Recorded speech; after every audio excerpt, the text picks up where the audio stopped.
This week on Steve and Friends, we address a series of questions by Don Wilford. Don is a supporter of both Ty and Steve. Thanks for tuning in every week. Let's get started.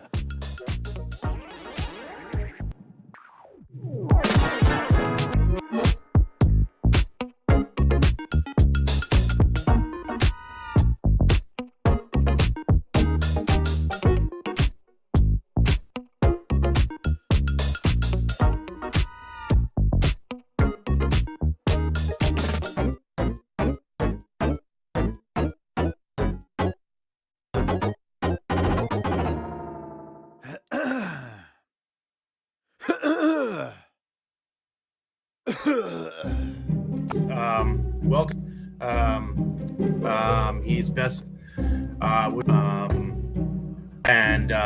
the other project at first curve, right? Yes.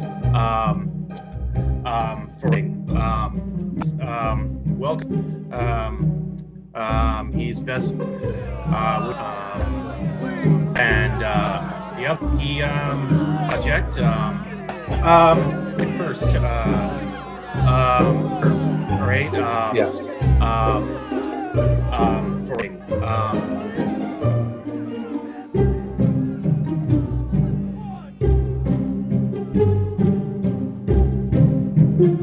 What a horrid noise.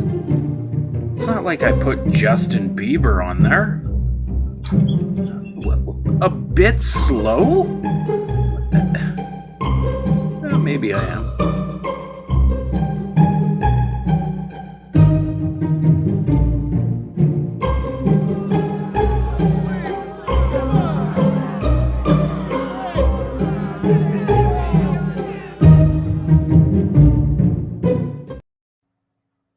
Self-deprecation from the man upstairs. Well, what a put. I mean, funny.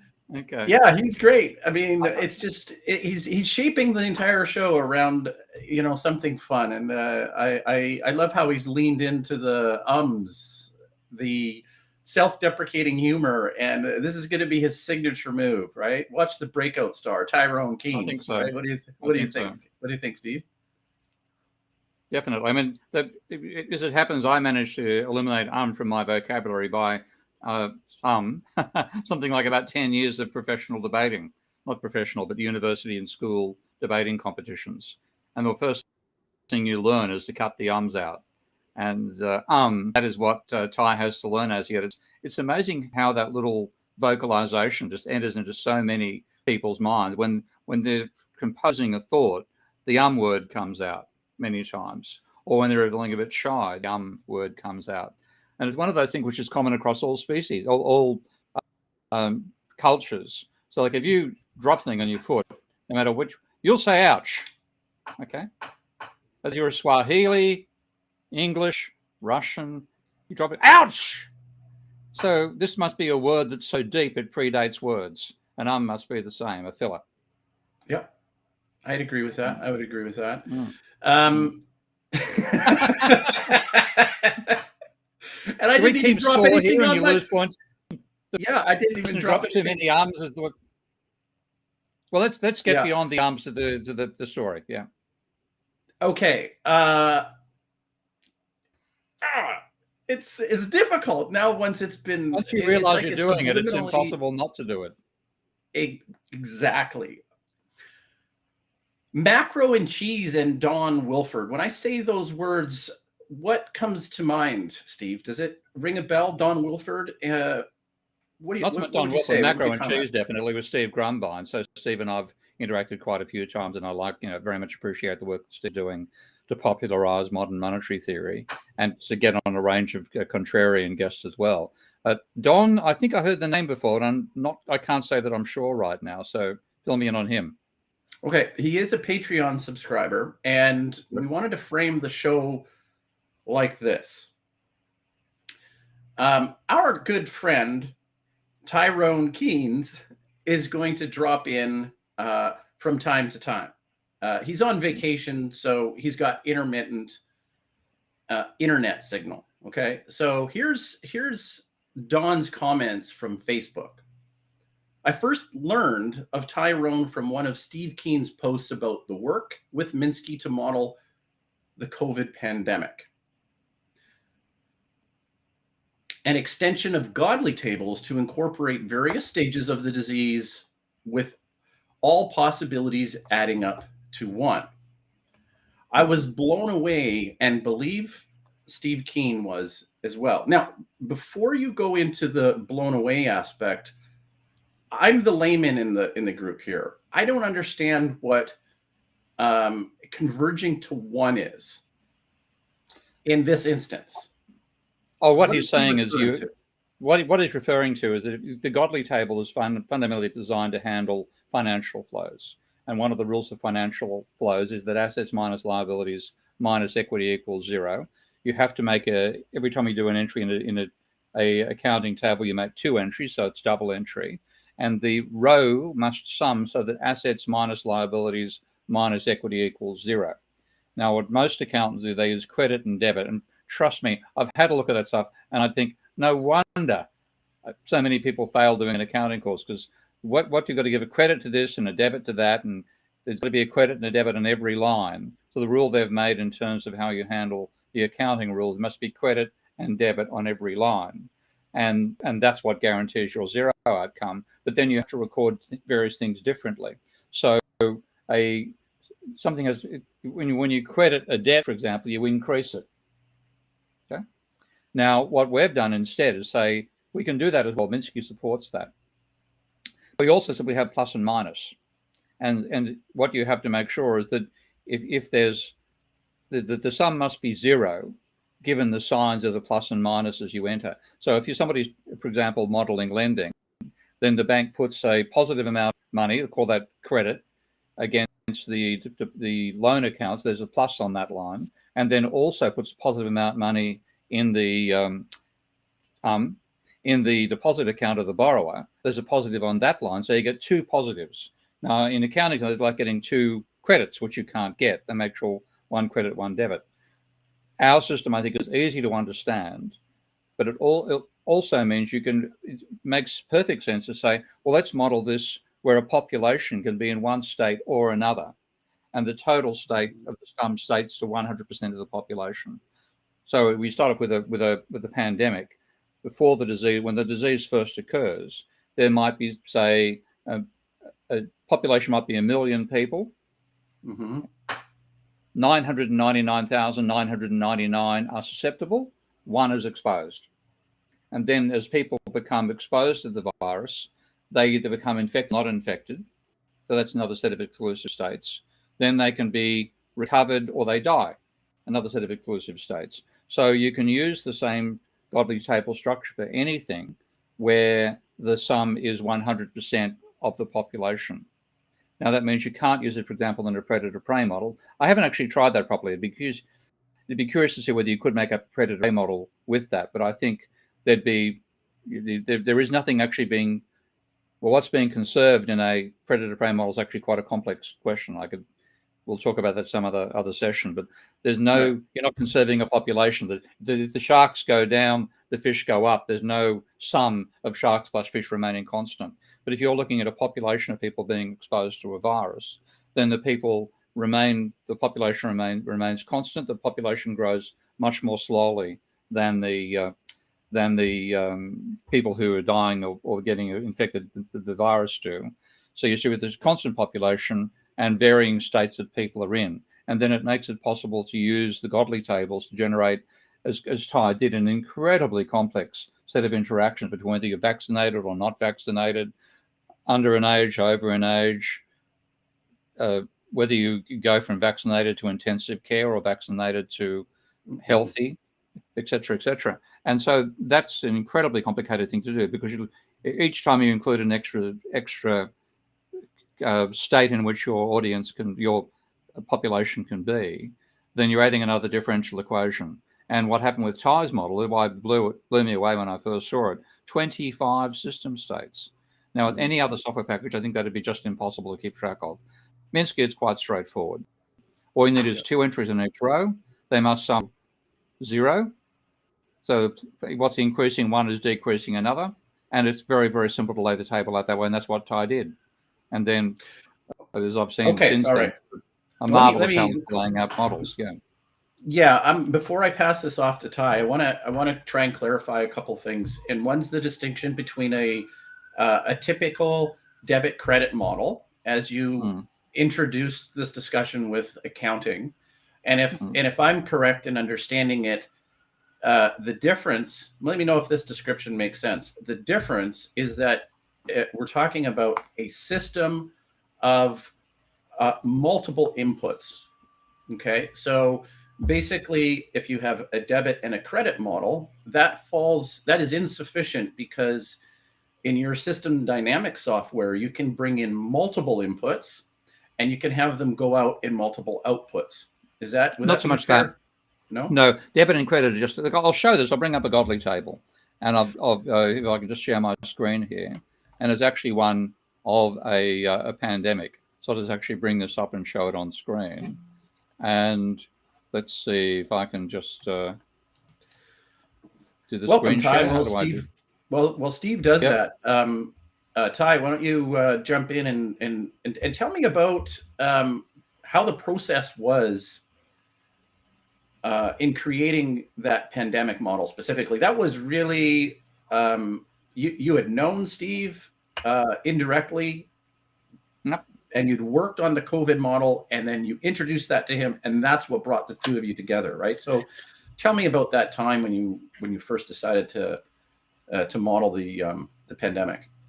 So obviously everybody's I'm a bit slow.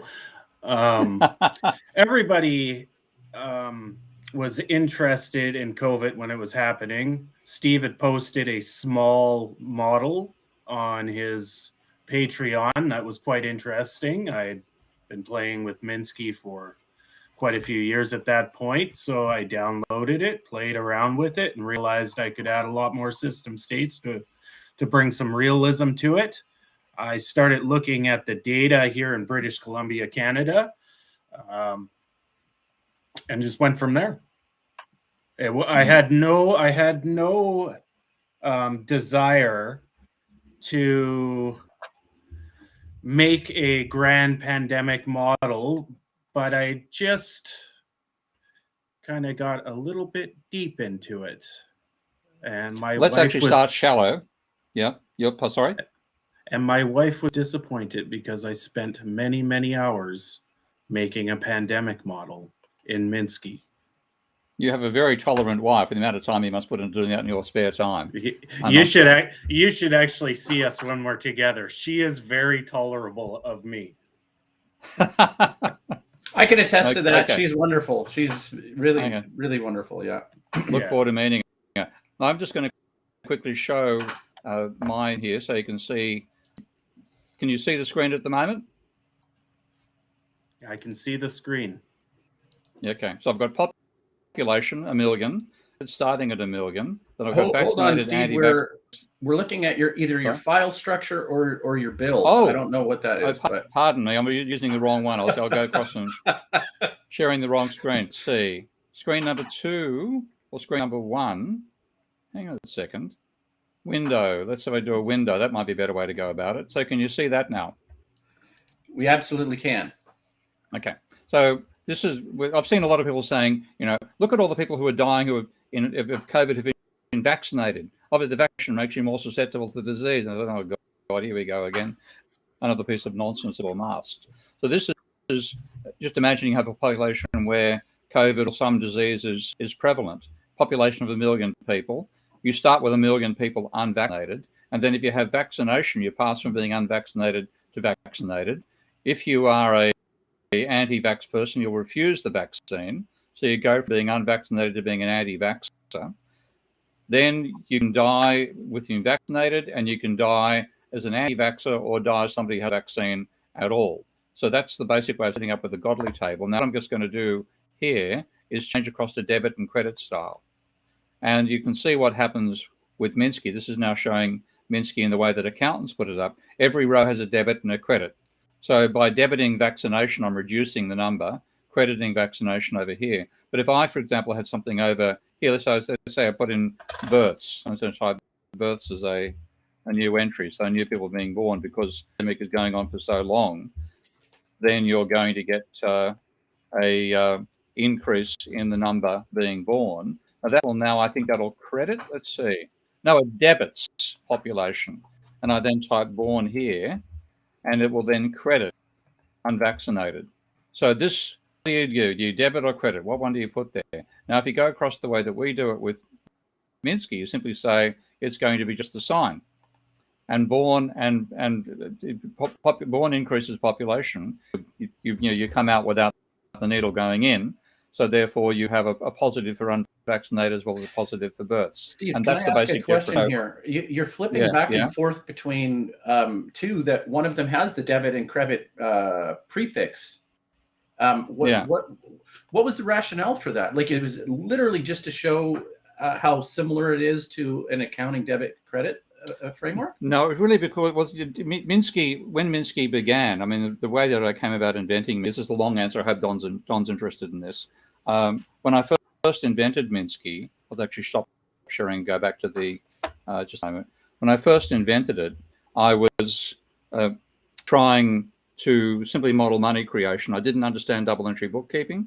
I didn't even use it. I was using a table where there'd be entries, and it might be one entry on some rows, it might be three on another. And so this made it, a lot of stuff I didn't understand. In fact, I wrote the second edition of Debunking Economics after I'd worked out model money, but before I'd worked out double entry bookkeeping. Then once we did, I learned a couple of things. For example, I remember reading Graziani and Minsky saying that when a debt is repaid, money is destroyed. Now, my attitude was, once a bank has created money, it's not going to let it get destroyed. I wouldn't accept that. In fact, I was wrong.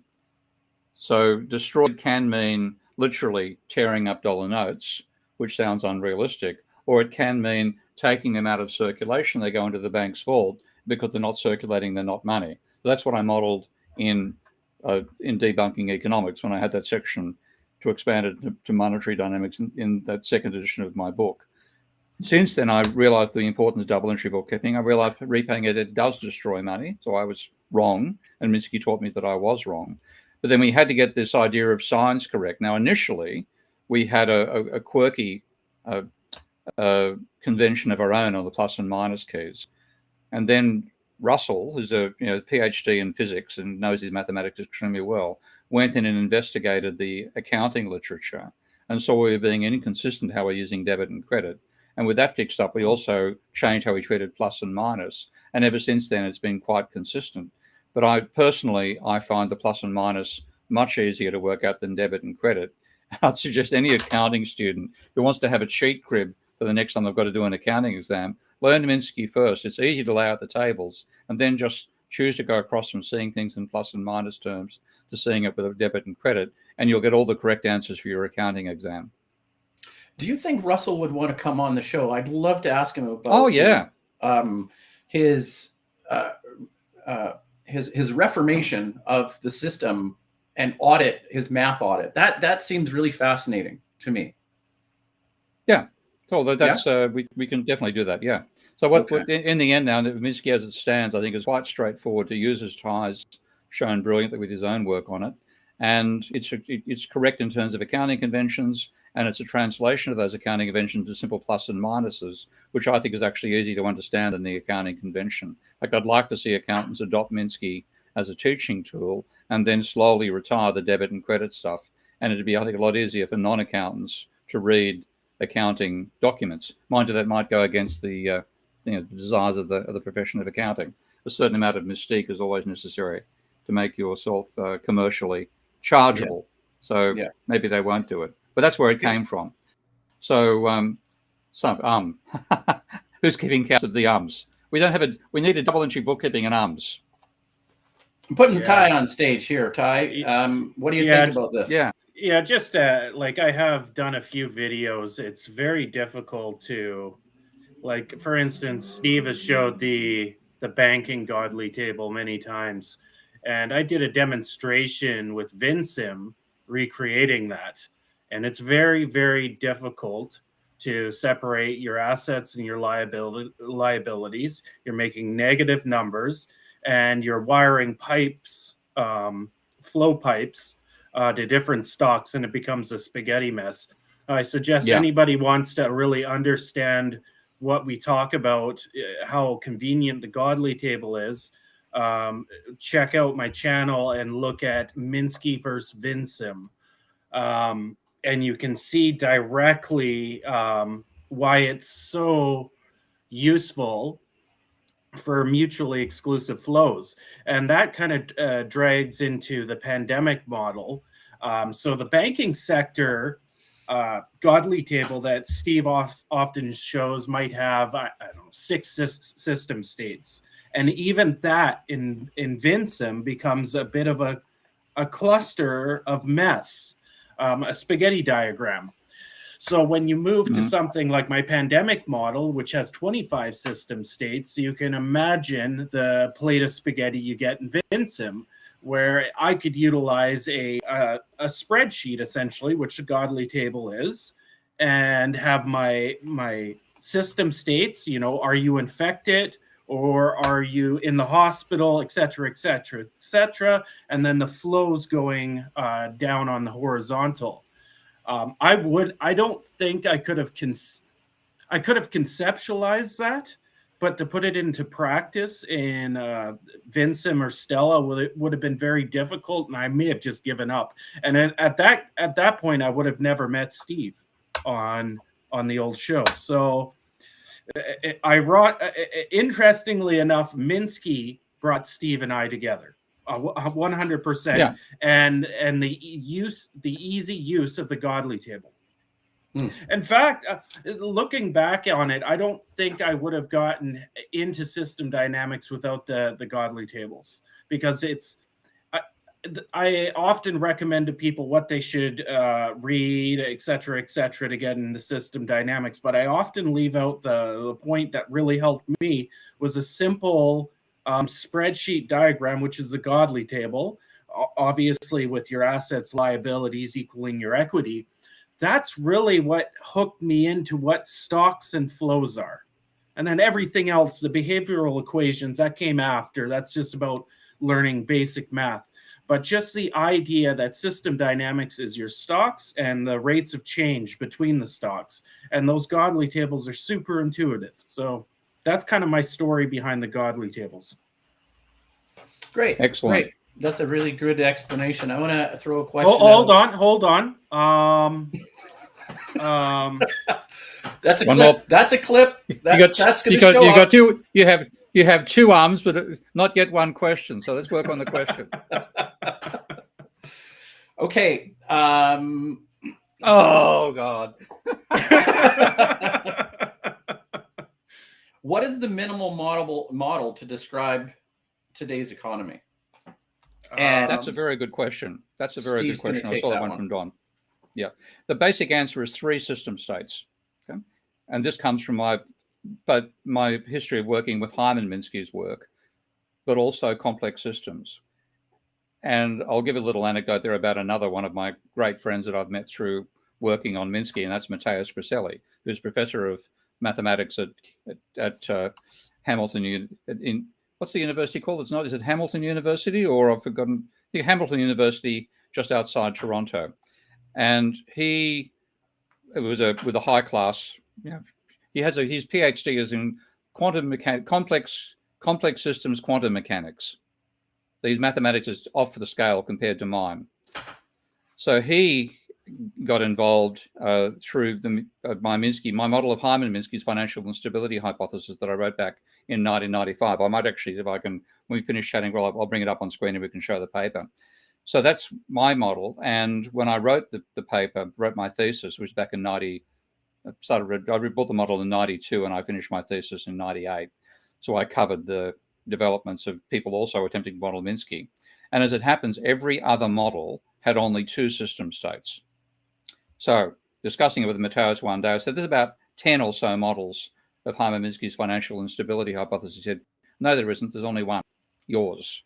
Now, the reason he could say that is that you cannot illustrate what Minsky is trying to show with just 2 system states. And this is actually something out of complex systems. So a complex system, a dynamic system, A dynamic system involves changing values of stocks, which you can describe using a phase diagram depending on how many stocks you have. So if you have just a single stock, like for example, a population, all you can do is have one dimension that's a straight line. You either go out to infinity, out to minus infinity, or you converge to zero, or some set value. Okay, so if you only have a single dimension, then your end destination has to be somewhere on the number line, and you can either fluctuate backwards and forwards, or stop at a particular point, or go to plus infinity, or go to minus infinity. Those are your choices. Now, when you include two system states, and let's take the example of a predator-prey model here. So you have sharks and fish. That's what I think in terms of predator being an Aussie. You guys might think in terms of what lynxes and rabbits, or foxes and rabbits. I'm not really sure what you have in Canada. Bears. Okay, so you have moose and berry. Moose and bears. Okay, there you go. Berry. So you have states. You have one on the vertical axis and one on the horizontal, and then what you have is a route. The model starts beginning of a particular set of initial conditions, and one of the rules of differential equations, which is more complicated than it is, a dynamic process starting with a particular set of initial conditions cannot intersect off. So you can't. You can go out. You can continue repeating exactly the same dynamic all the time, but you can't have a course where you intersect and cross yourself. So in terms of how you represent that with a physical structure we can all think of, imagine putting your finger on the tabletop, and you have to follow a rule that says you can do whatever shapes you like on that tabletop, so long as you never intersect yourself. Now, there's only three real options that come out of that. You cycle in, converging towards an equilibrium. You cycle out, diverging away from the equilibrium, or you continue repeating exactly the same pattern. Those are your three choices. So that's very constrained in terms of the sort of dynamics. You can't get a breakdown, in other words. You can't have an outcome where it suddenly collapses to zero. Now, when you go to 3 dimensions, then you're doing exactly the same thing, but you're now inside a box. And the same rule applies. You move your finger anywhere in the box without intersecting your previous path, you can build all sorts of complicated patterns. So complexity comes out of 3 dimensions or more. And there's a classic paper in mathematics, which is called, and dimension 3 implies chaos. So the minimum number is therefore 3 system states. Now the question then is what system states? And it then comes down to what is your fundamental dimension as well. So when you look at the the model of Goodwin's model, which I built, I used it as the foundation for building my model of Minsky. Goodwin had 2 system states, the employment rate, which gave you a measure of how much economic activity there was, and the wages share of GDP. And since you only had 2 social classes in his models, capitalists and workers, what was the workers' share was giving you was effectively the distribution of income seen from the point of view of workers.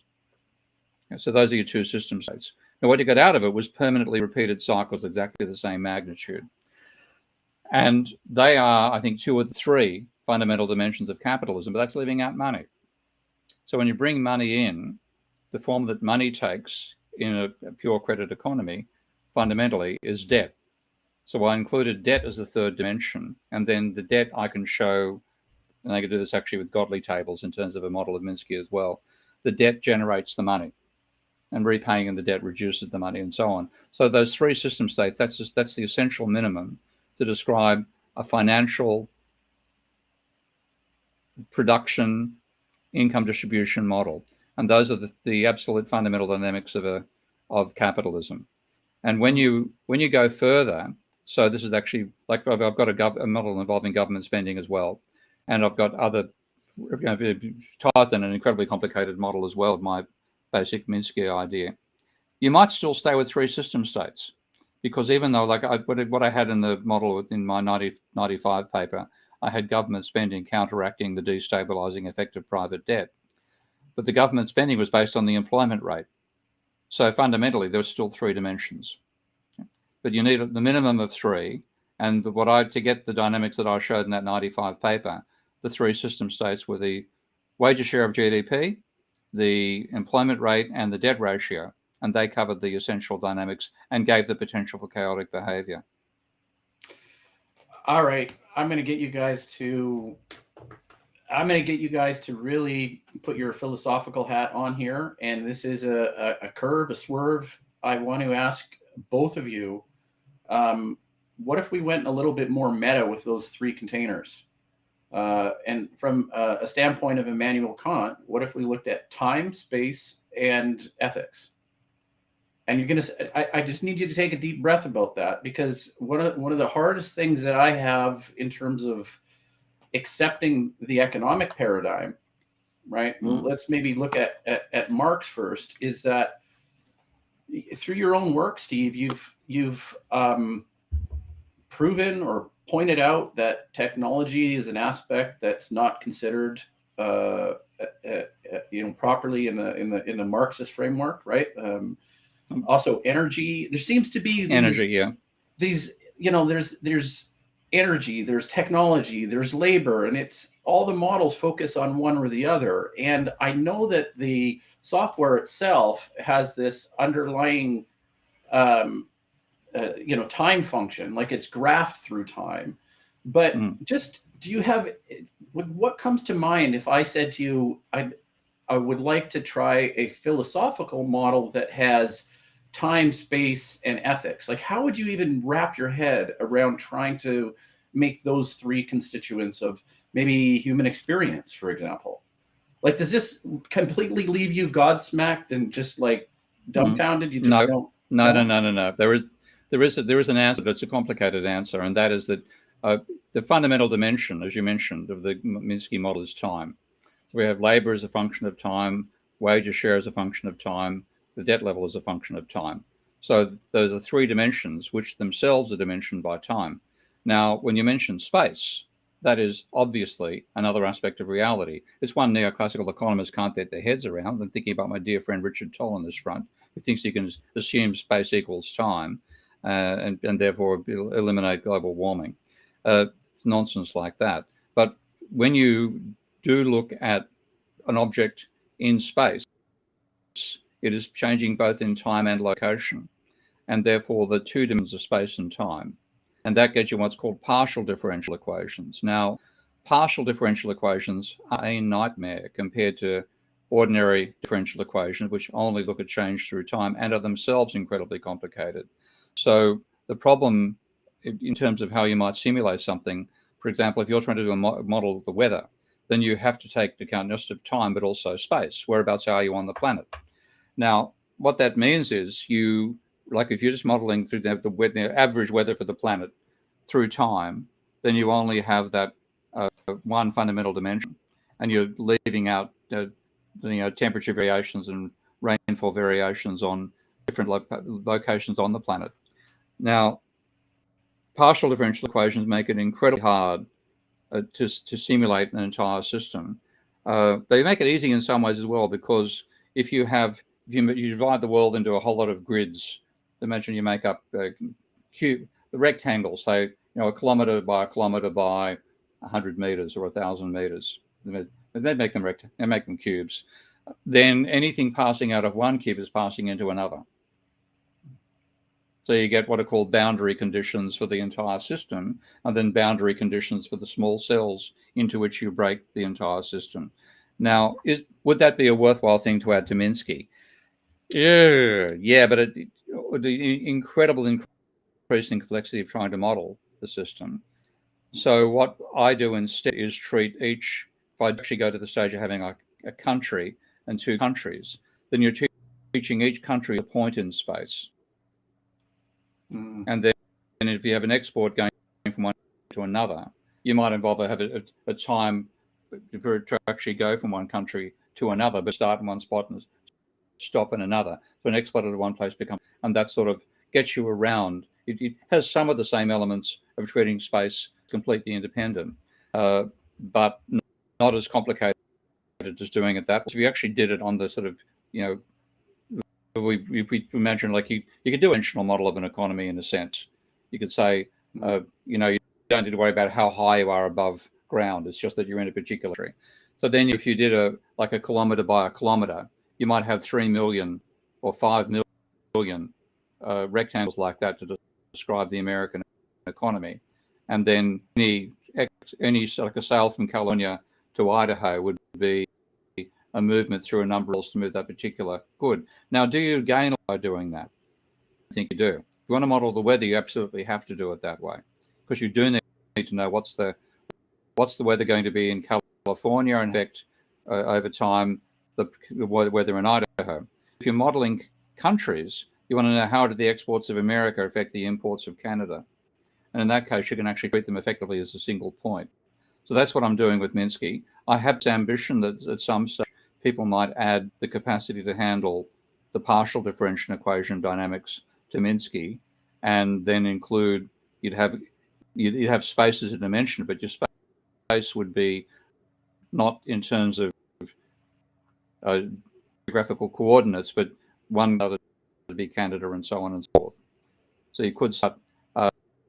To me, at the moment, it's a particularly extension. It's better just to treat countries as individual points. If the transfers that way. I'm imagining an exponential growth of multiple instances of Minsky all communicating, together in one supermodel. That those overlapping points would then allow for boundary conditions. But I mean, that may resonate with you or not. But I'm curious, and this is just, and then we'll get back to these questions here. Does your intuition? It's one way about it. I mean, I am happy with the differential equation. Okay, so we got an agreement. We got a bit of a lag, but let me continue the question. And this is focusing for Steve on his intuition of whether or not this is the pathway forward to make economics a predictive science as opposed to a discipline. What's your intuition on this?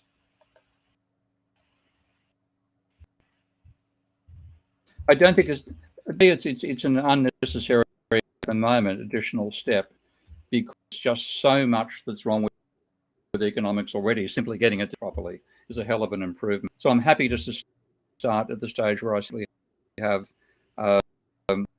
there's my note, where we have the time being modeled, because economists don't handle time at all well.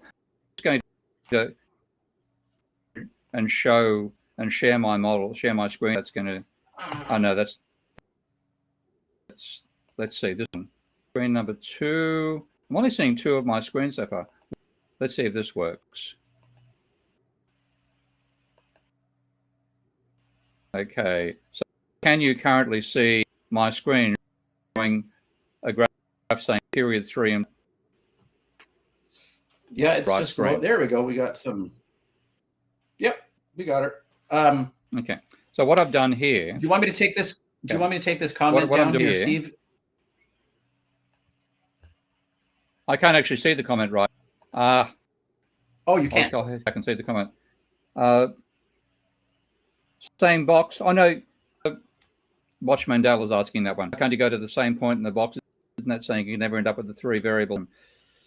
When you, with the 2 variable system, you can go back to the same spot all the time. So that's with the. If I run this model at the moment, I've got it on screen. I'll just actually start the simulation here and run it. And I've got it set up so it's actually 2-dimensional. So as you can see, it's repeating exactly the same pattern all the time. What I've done is I've set the lines at 0. But if let's actually a 3-dimensional, I hit the 3D here, and that's what you get. Now it's projecting itself, but there's actually a 3-dimensional object projected onto a 2-dimensional plane, like a cyclone pattern. And that is now giving a chaotic dynamics that leads to the breakdown of the economy over time. So it is simply a rule that says that if you put it this way, if you did repeat the same, let's actually pause that while it's running at the moment. Okay. If you did repeat the same numbers once, then you'd need to be repeating the same numbers for the entire mix. Okay? You couldn't do it once and have it differing elsewhere. The entire phase space. So with the 2-dimensional version, then I repeat the same all the time. With a but I saw cycles in dimensions. With the three-dimensional one, I'm getting cycles in 3 dimensions. They can be far more complex than the dimension. So it's kind of like that. I hope that made sense. I think so. It's kind of like that Heraclitus. You can never step in the same river twice in a three-dimensional system. Yeah, it's constantly changing, right? So that's interesting. That's a good way of putting it. Yeah. Ty, so any more questions from Don?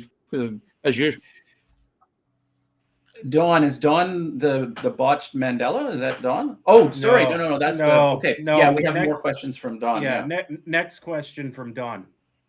Okay, so Hudson's latest book. So we're talking about Michael Hudson, right? Discusses industrial versus financial capitalism. The difference, as he understands it, is that the first is about investment for production, and the second is about investment for speculation. The first employs workers, and the second doesn't. It's not really a question, but is his interpretation in simplification is that correct?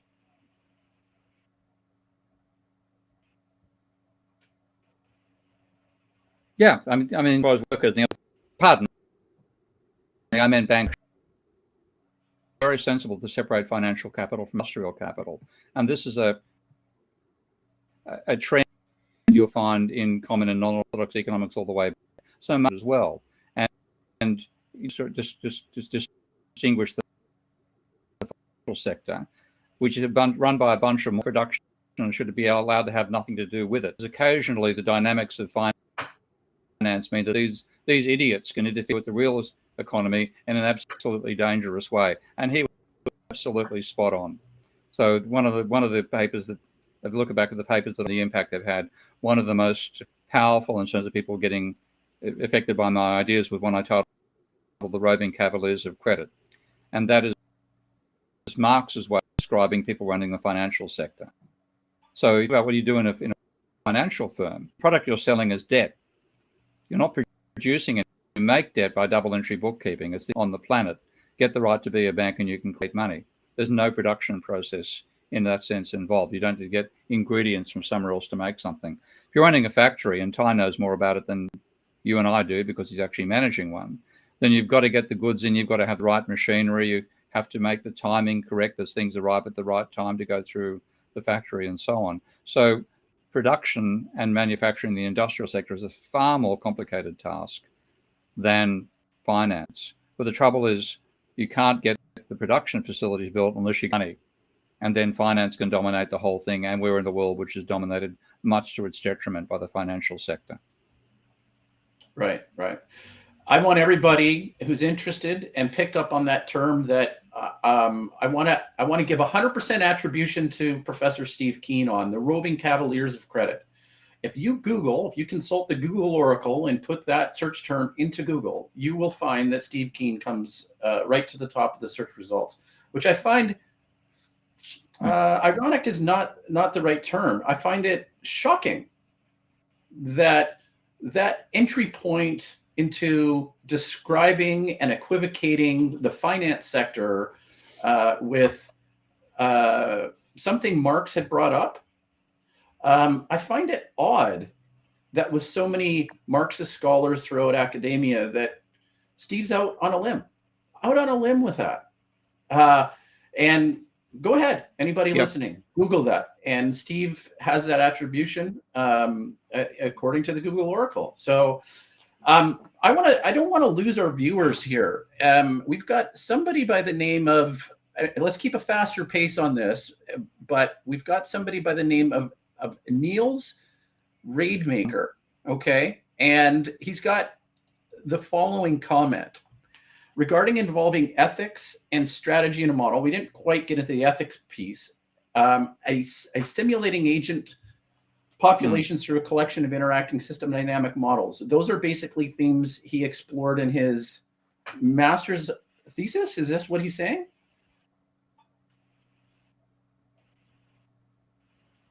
In my master's thesis? No, probably in his. So he's just making a comment and say, let's see. I didn't. It's more of a comment, but how would you advise a master's student about trying to model ethical claims inside of the... Niels is one of the Niels is one of the designers of Minsky these days, by the way. So somebody definitely got in dirty and coding Minsky there, which is great. Yes, interacting system dynamics with multi-agent is an interesting extension of what Minsky can do. Minsky is actually built on called Ecolab, which Standish built. He's marked for his physics PhD, which is on a model of an evolutionary model of a predator-prey dynamic as a way of describing any variation through time. So multi-agent foundation to Minsky. We haven't tapped it, but it's sitting there. So it's quite feasible, for example, to build an overall system dynamics framework and then decide, well, some parts of it you want to have interacting agents determining what happens. And the classic instance there would be the stock market, bulls and bears.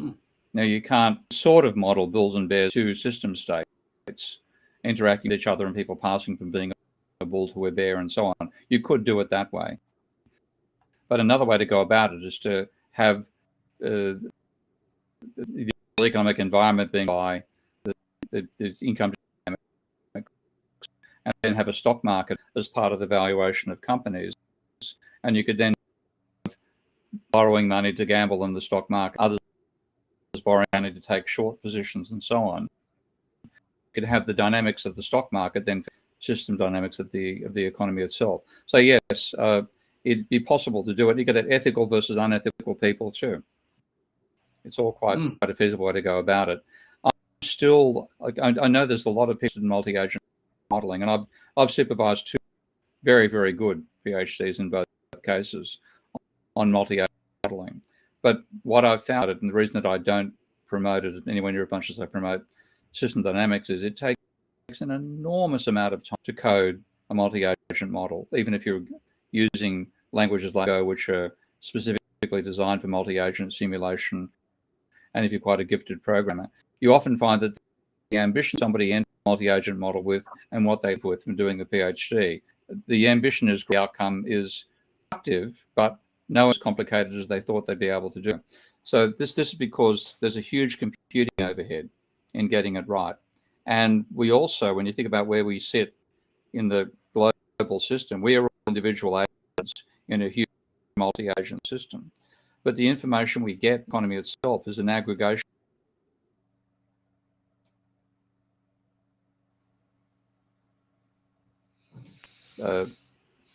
Current price level of stocks and so on.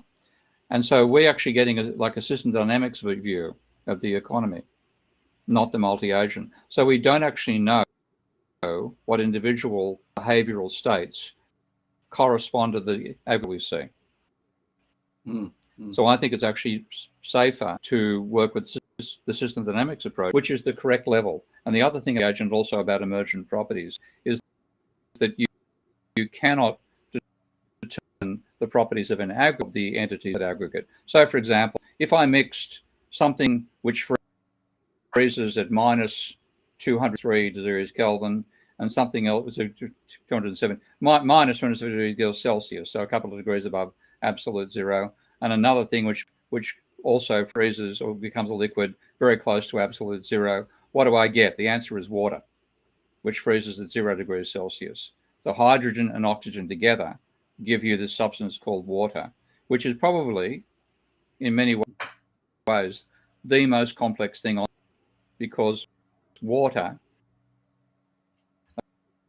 H2O molecules, but they're in interaction with other H2O molecules depending upon temperature. It can fall as rain, it can fall as hay, it can fall as snow. There's so many forms that moisture can are quite crazy. The fact that water is I think virtually the only span that gets cold, most of them shrink. There's things about dynamics. So you cannot know that you can't know the property of H2O, knowing the properties of H2, H and O. The behavior of water is a classic property in a complex. Most people aren't conscious.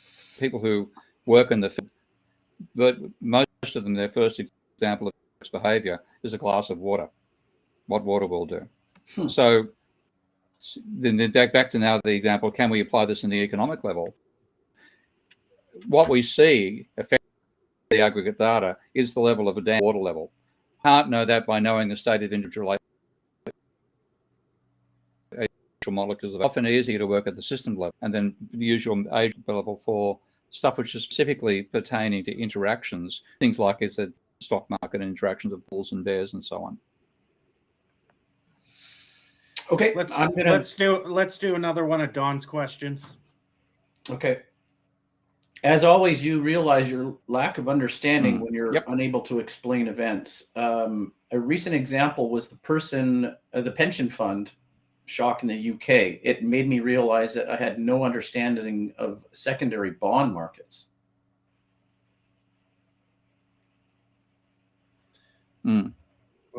Well, the secondary bond Okay, markets I didn't see the question up. It's I'm just reading it. It's not Keep on it's going. not a comment. Yeah, do you want to go to the next one? Okay. Okay. More recently, he's read concerns that if too many reserves are created in banks, at the end of the day, won't need to clear so much central bank will lose the ability to control interest rates if there's an excess of capital and of money creation. No. So I'll take No. I'll take that question. What's Yeah. occurred now because of the excess reserves in the system is central banks are paying interest on the reserves because they've lost a bit of control on targeting interest rates because of the excessive reserves in the banking sector. So a new technique they're using is actually paying interest on reserves. It's at a lower rate than bonds per se. So the bank is still encouraged to go out and buy bonds with the reserves. So that is a problem that central banks have addressed by giving interest. There's at one point, many countries, the central bank did not pay interest on bonds or on reserves, pardon me. Now that's a common practice because the reserves in the banking sector are huge. If you look at the data, it's huge now. So Yeah. But it's at a lower rate than what bonds will pay. And central banks are central banks are we're losing a bit of you're cutting out, Ty. I think it actually might be Steve's connection. Yeah. I might dive in there if I can. Sure. How much you picking? Internet hassles. Okay. So the secondary bond market is the sale of bonds that banks or the primary dealers have purchased off the Treasury in the first instance, and then they're on-selling those to normally non-bank financial institutions, but sometimes individuals. So I've bought, at one stage in my life, I bought 200,000. Well, he bought 200,000 and then he dropped off. So, yeah, maybe that's. I was worried about my phone. Boy, it gives a great connection, far better than the resort I'm at right now. So it's working great. But I noticed Steve's connection is pretty terrible. All right, I'm going to ask you this then. What is inflation in today's? It's today's key question. He's saying. It seems intuitive to everyone except for me and maybe mac and cheese listeners that increasing the interest rate will bring down inflation. I think it adds inflationary pressure. What are your thoughts? It depends on the circumstance. The economy is not like one steady state. So right now we are facing supply constraints across the globe. So that is the inflation we are feeling now. It's not a demand inflation, if that answers the question. There's been other periods in time and circumstances where too much money has been printed and it's caused inflation. But right now, I actually got a really cool graph, and I wish I had it on me. It's showing in the UK that demand hasn't come up, like for consumption goods, back to pre-pandemic levels. Yet they're facing inflation there. So that tells me there's another issue in the system. And right now, if you look globally, those are still supply constraints and backlogs in the supply chain that is causing the initial inflation. Now, there could be a knock-on effect. So people are perceiving that there's going to be future inflation, and I'm not sure I buy into inflation expectations per se in every circumstance. But I think in the current climate, because people do know there are supply issues, they might be hiking their prices to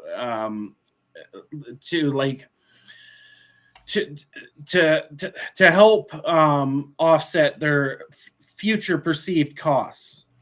So there might be a little bit of that.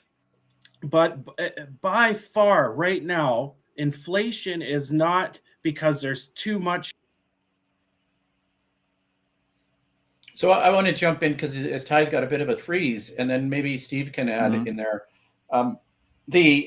There was a thread of comments of factoring in speculation, and speculation can take many forms.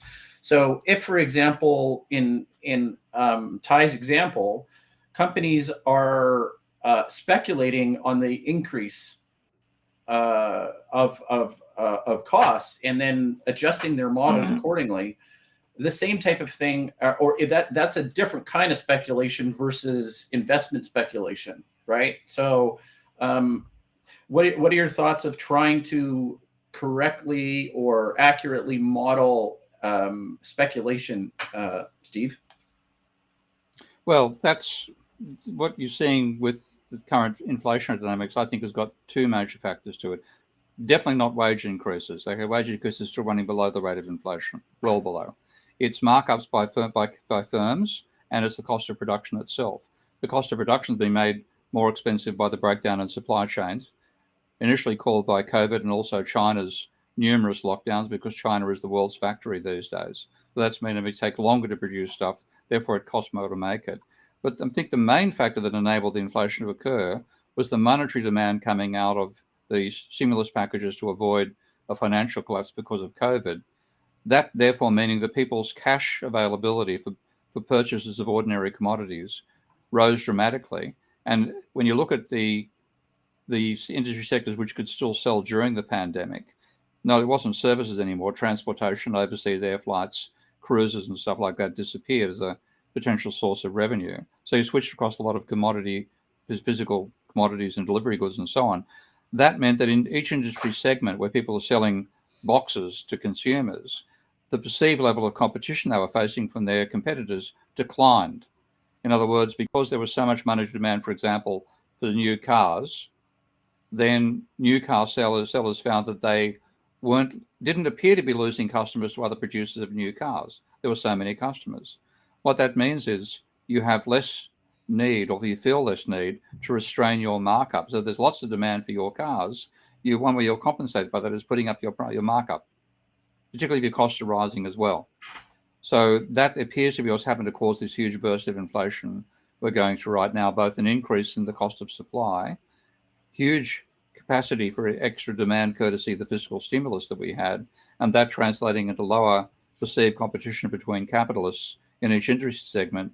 Therefore, they felt easier in putting up their markups than they would have done at any other time. So we actually have markup-driven inflation and supply-driven inflation, not wage-push inflation as we saw back in the 70s. So I want to catch on something you said. Did you mention something about fiscal stimulus? Like, I mean, am I like the government's actually giving population a helping hand? Is that what you were referring to? Actually, indeed, I was. And if you take perceptionary, like the perception of inflation, and that was what's driving inflation, because I thought that was completely wrong. No, it's what's turning up on the. I mean, it's a feasible explanation for the fact that this is the shortest recession in economic history. So I'll do one more screen share once I get my data downloaded. The St. Louis Fred database, I think, is an excellent database of economic statistics.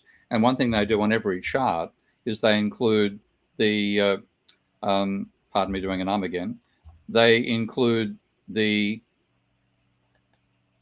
recession is shown in every chart, which is the grey bar that comes down. Now, if you take a look at the length of the recession for the great global financial crisis back in 2008, that was an extremely broad bar. It was a very, very long lasting recession. When you look at the recession for COVID, it's just basically almost a vertical line. It doesn't have any depth to it. So I'm just going to just bring this up on screen and show this so you can see what I'm talking about.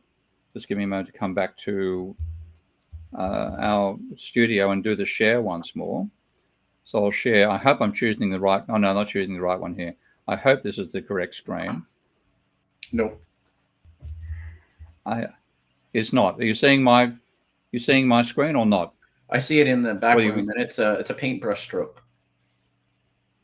Okay, we've got to change that. So I'll stop sharing. Pardon me. This has been a bit of a pain here. I'll try sharing again. I'll share a window. That might be a better way to go about it. I'm trying to choose the right window. Entire screen.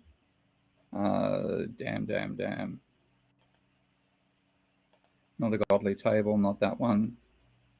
Sorry about this. It should be straightforward. I'm choosing to share this entire screen. It's only showing me 2 screens, and I've got 3, which is a bit of a problem. Live Studio, Ravel, Minsky, Search, Tableau, Godly. I'll try that one. And it's not, you're seeing my diary there, which is not what I wanted to share. Let's see if I can find what that got to. Okay. Is this it? I can. This.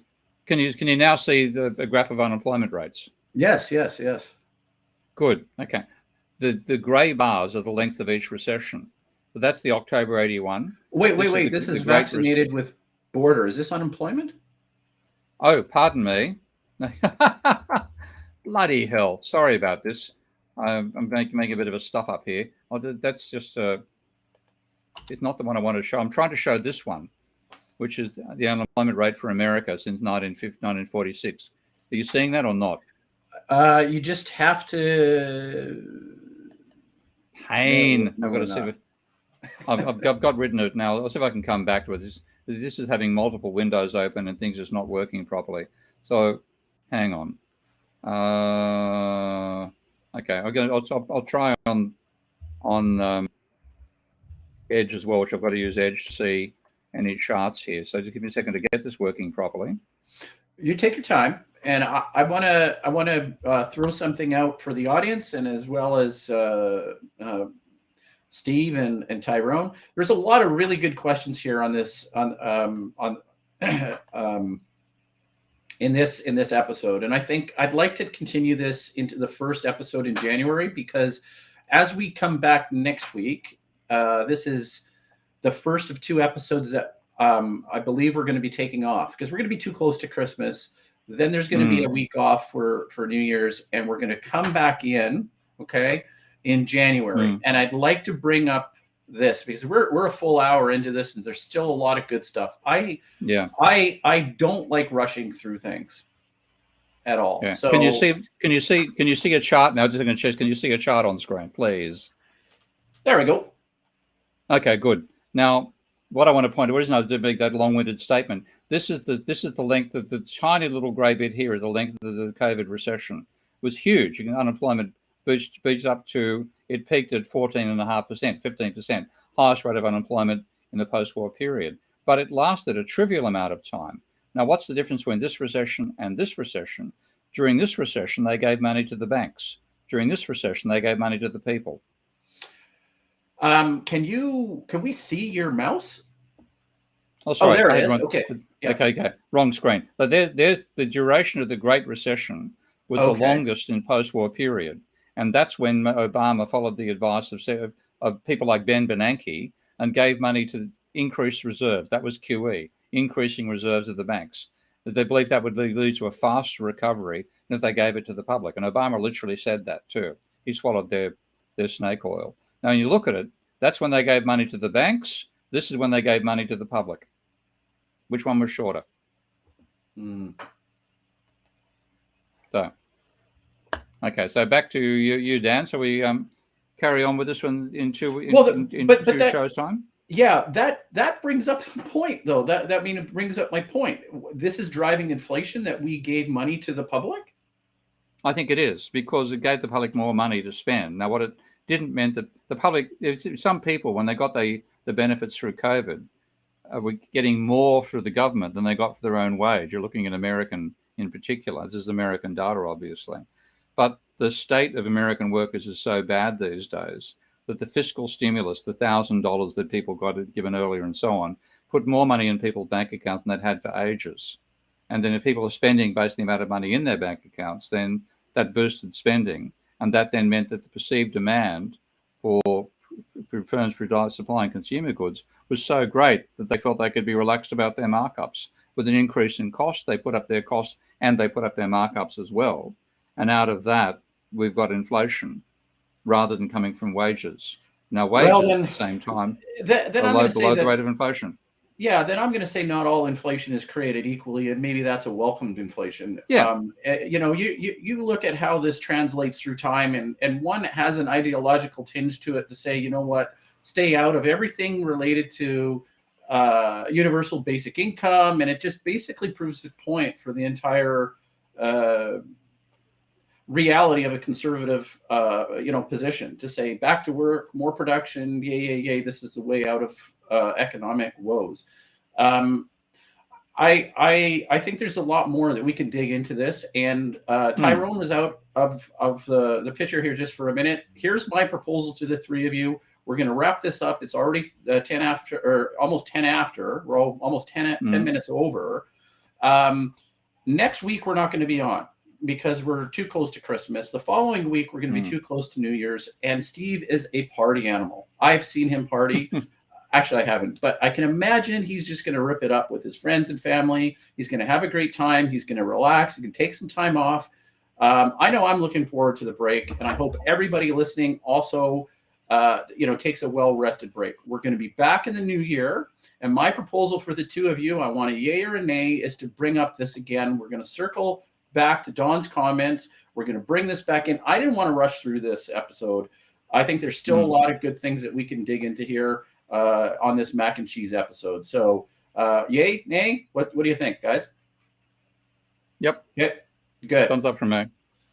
All right. So all right. Everybody, we're going to take, this is it. And we're going to see you all next year. I've got a nice little intro. Like, subscribe, and we're back in January. See you then. Okay, bye, guys. No longer live? We did it again. Now, as I said, our last show was canceled after you appeared on it, so fingers crossed the executives don't do that again. The more I read in the neoclassical thing, the more I just, I'm scratching my eyeballs out all the time. The voice of God in the background. Oh, geez. Once the coins get warm enough because of your body temperature in the winter, it actually keeps you moderate beer drinking in the evenings. Well, that's inspiring for a Saturday morning.